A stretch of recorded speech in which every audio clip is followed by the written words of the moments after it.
Hello, hello, hello. Gisa-gisa tayo. Magagawa ako ng beef pares. Ito po ay luya na grind. Masarap pong nilalagyan nyo ng luya ang beef pares. Ano? Tapos po, susunod niyan, bawang. Itinama ko na. Tapos kukuha ako ng sibuyas na marami. Masarap po, maraming sibuyas. Maliliit siya na hiwa. Lulutuin nyo lang yan. Mabilis lang pong magluto ng beef pares. Ang mga pagkain po mabilis. Basta kailangan iaano nyo. Isasangkot siya nyo ng yung nakahanda na lahat. O pagkatapos nyan,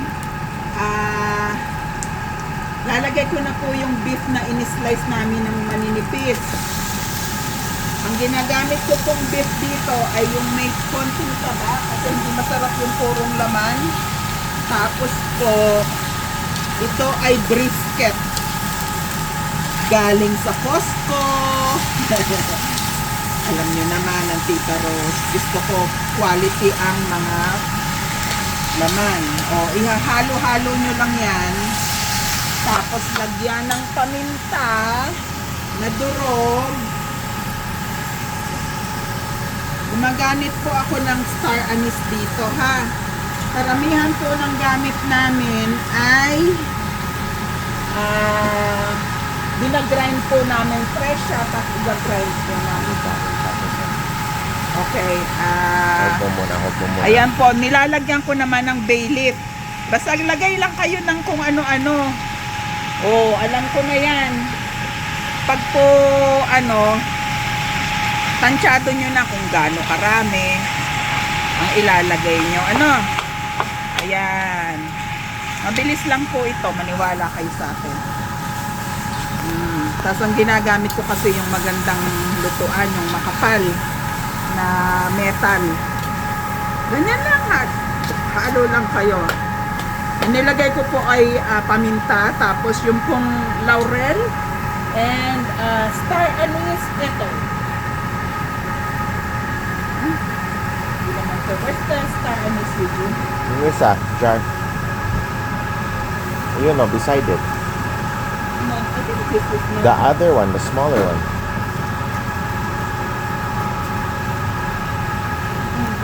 Alam mo. That's the one I grind. Star anise po. Watch the smell. Pampasarap po ito ng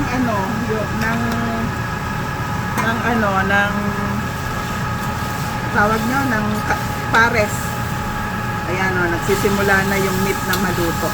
Manipis lang po hiwa ko para mabilis maluto at saka malambot po yung laman. Sabagay malambot naman po ito kasi brisket ang ginagamit namin. Yung malapit sa portion ng wagyu na pinakatan.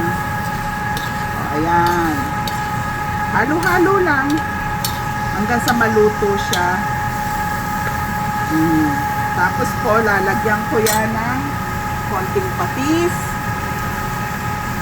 Saka po, yan. Para masarap.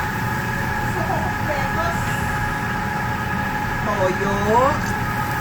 Iba-ibang toyo yan, ha. Hindi po basta-basta mga toyo. Costco.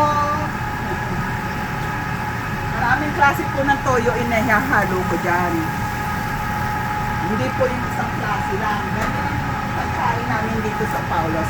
I need a dark soy sauce kasi para po may umitin yung aming pong meat. Yan. Halo-halo lang hanggang sa maluto. Yan.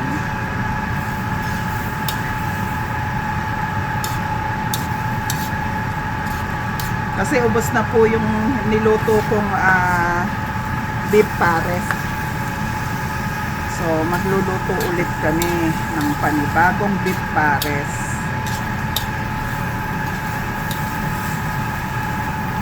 Kaya po malambot ang baboy ang baka namin kasi po ito ay yung pong binibili namin sa Costco na mga baka.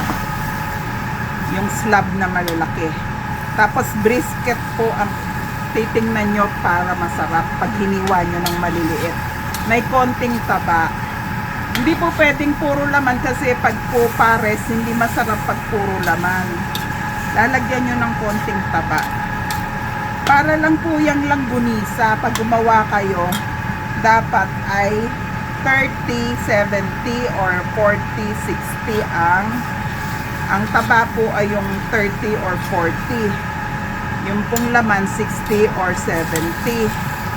Para po masarap ang langgunisa. Ito naman po at hindi mayapa.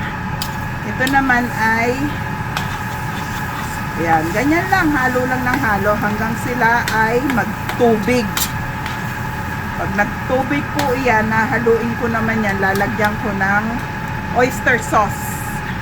Ang oyster sauce po namin, hindi ito, yung malalaking lalagyan po. O, tatandaan niyo yung mga halo, ha? Yan ang sa Paulo po, ganyan kami kung magluto. I-replay nyo na lang yung video ko para malaman nyo kung paano gawin ang beef pares ng Paulos. Depende po sa lasa nyo yun, ha? Ako po kasi, kapag matagal nyo nang ginagawa, tansyado nyo na kung ano ang lasa na gusto mo. Tsaka may dila naman tayo, makukuha naman natin yan, di ba? Ayan po. Ayan, medyo malalapit na siyang maluto. Aanuhin ko lang, pahihinaan ko lang ang apoy para maano po siya. Patapos na po kasi yung oras namin, magsasara na kami. So, iniintay na lang namin yung pinapakuluan namin na dalawang kawa na crispy pata dahil paubos na rin yung crispy pata namin. Maraming salamat sa mga customer namin na nagtitiwala. Yung hindi pa nakakakain, tikman nyo po ang Paulos, masarap din. Pero wag kalimutan, marami pong restaurant ngayon na Pilipino sa Calgary. I-try nyo rin po, basta mga Filipino restaurant, masasarap po ang mga pagkain. Ayan o, malapit na. Meron pa rin siyang yung konting pero maluluto na po siya.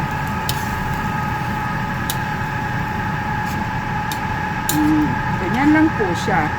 Tapos nilalagyan ko rin po siya ng sugar, brown sugar, para medyo manamis-namis ang lasa. Para makuha nyo. Malasa na. Sarap na siya. Nagsisimula na siyang lumasa. Ganyan po ang gagawin natin, ha. Pag po tayo'y nagluluto, masaya-saya lang. Happy-happy lang tayo.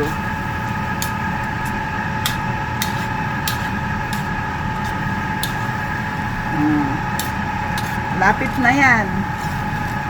Gagawin ko na lang dyan. Kailangan po kasi magtubig siya para lumabas ang lasa. Pero, kailangan ko pa rin lagyan siya ng sauce kasi hindi naman masarap pag walang sauce walang sabaw na konti ang pares. Diba mga ko dyan, mga regular na customer kong nanonood, diba? Masarap naman talaga ang pares. Ayan, lalagyan ko na. Then, pakukuluin ko na po siya. Pagkulo po niyan, titingnan ko ulit kung okay na yung lasa. Kasi mamaya, bago maluto, lalagyan ko siya ng sugar. Yung pong kulay niya, hindi pa siya yung maitim na maitim. Hindi ko gusto yung ganyan, kaya lalagyan ko pa rin siya ng dark soy sauce. Yung pong dark soy sauce ay kulay lang po naman yan. Wala akong dark soy sauce na ginagamit ko po yung Marca Piña or yung Dato Puti or whatever na may available na dark soy sauce. Pero pag po ayan, ganyan. Titikman na natin. Ayan, kuha na. Asukal na lang. Oh, luto na po yan. Tatakpan ko na para maluto na siya, ha. Pero ayos na po siya. Sugar na lang ang kailangan. Yung lasa niya, lalagyan ko pa rin po siya ng, you know, yung pong wine na, na Chinese wine. Nilalagyan ko rin po yun nun para mas masarap ang lasa niya. Dito sa Paulos, kailangan masarap ang lasa, hindi basta ginagawa ang pagkain. Diba? Hindi po pwede yung tama na yan. Huwag ganoon kasi isa-serve natin sa mga tao yan. Kailangan masarap talaga. Yung pag binight agad nila, ayos, this is it. Ganun po. Okay, Paulos Dine-In, Tita Rose, mahaba na to. Susunod po naming video ay papakita ko sa inyo kung anong naluto, ha? Kung paano naluto. Paulos Dine-In, Tita Rose. Bye!